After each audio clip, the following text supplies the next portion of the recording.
Harappan culture में हमने देखा कि कैसे ये शहरीकरण जो है और अंततः ख़त्म होकर कि ये देहात संस्कृति में आई होगी, ग्रामीण संस्कृति में तब्दील होगी। इतना बाढ़ आ गया होगा कि ये पूरा सभ्यता कई सालों तक डूबा रहा और व्यापारी वर्ग बिल्कुल तबाह हो गए। और उसके बाद फिर ये धीरे धीरे ग्रामीण संस्कृति में बदलते हुए और आखिर में आर्यन उन पर अटैक बोल दिए, क्योंकि आर्यन को कहा जाता है कि ये पहला बार घोड़ा से सफ़र करते हुए एक लड़ाकू जाति हम पर हावी हो जाती है। और ये लड़ाकू जाति कहीं कहीं अवशेष मिले हैं कि 40 से 50 लाशें बिल्कुल तेज़ हथियार से मारा हुआ और फोरेंसिक जांच में कार्बन 12 प्रोसेस में जांच होकर निकला कि उस पीरियड में आर्यनों का हमला इन पर हुआ। तो एक पूरे सभ्यता के हर लोगों को इतना बेदर्दी से मार के ख़त्म कर देना इस संभव नहीं लगता है। मुख्य रूप से बाढ़ को माना जाता है कि बाढ़ से है, लेकिन ये भी है कि लोग आर्यों ने बर्बाद कर दिया, चूँकि वो हड़प्पा के लोग शांति प्रिय थे, वो घोड़े से परिचित नहीं थे, वो पहिया और जानवरों बैल से परिचय थे जो बिजनेस करते थे और मेसोपोटामिया तक बाटर सिस्टम से इनका सामान जाता था। चूँकि मेहुला नाम का शब्द एक मुहर पर मिला है मेसोपोटामिया इराक में, तो साबित करता है कि मेहुला यही हड़प्पा संस्कृति को बोलते हैं। और जब आर्यन आए यहाँ तो पशुपालक थे, ग्रामीण संस्कृति थी।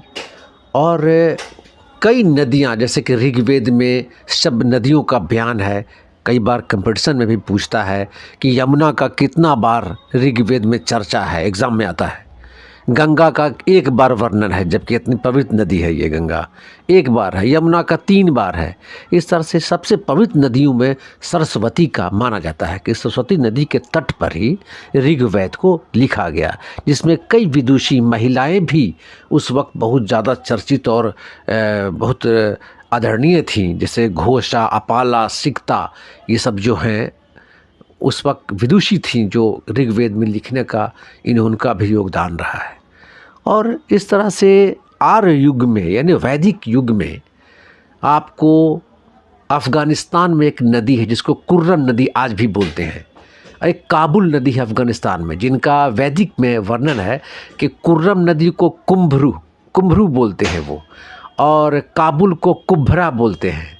उस तरह से आज के हमारे हिंदुस्तान में जो रावी, सतलज, ब्यास नदियां हैं, इनका ऋग्वेद में कैसे चर्चा है वो देखें तो रावी को वो बोलते थे पुरुषनी और सतलज को बोलते थे शतुद्री।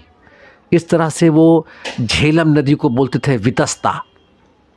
उस तरह से व्यास नदी, वही व्यास जो लैंडस्लाइड इस बार हुआ था मानसून में और पाकिस्तान से लेकर भारतीय पंजाब बिल्कुल डूब गया था, तो वही है। उस व्यास नदी को ऋग्वेद में विपाशा बोलते हैं और चिनाब नदी को आकशनी बोलते हैं।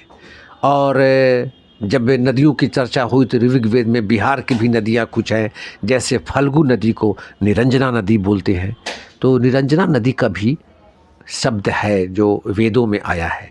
उस पर हमारी गंडक नदी है, जो राजा विदेह जो है आर्य था, जो आग मुँह में लिए हुए और जहाँ जहाँ गया उसको पवित्र करते हुए आगे बढ़ता गया और कहाँ तक, तो सदा नीरा नदी तक आया। सदा नीरा नदी गंडक को बोलते हैं।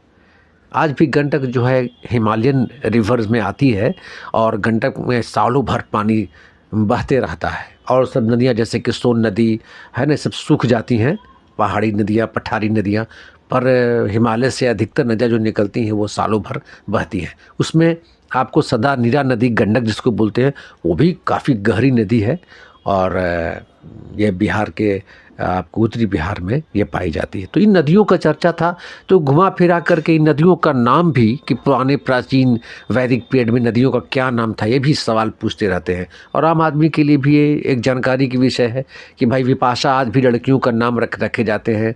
बहुत से लोग अपने बेटियों का नाम रखते हैं नदियों पर, तो उनका जानकारी है कि रावी नदी को पुरुषनी बोलते थे। इस तरह से वितस्ता झेलम को बोलते थे। तो आक्षनी पुरुषनी इस तरह से अ से लेके चलिए और एक सिलसिलेवार बना लीजिए याद करने का तरीका, जो आपको मिलान करने में काम आएंगे। और मैं इस तरह से बताऊंगा जैसे एक स्टोरी भी हो और प्लस आपका एक रोचक भी बने और आपका एग्ज़ाम भी बिल्कुल याद करने का आसान हो जाए। Thank you very much.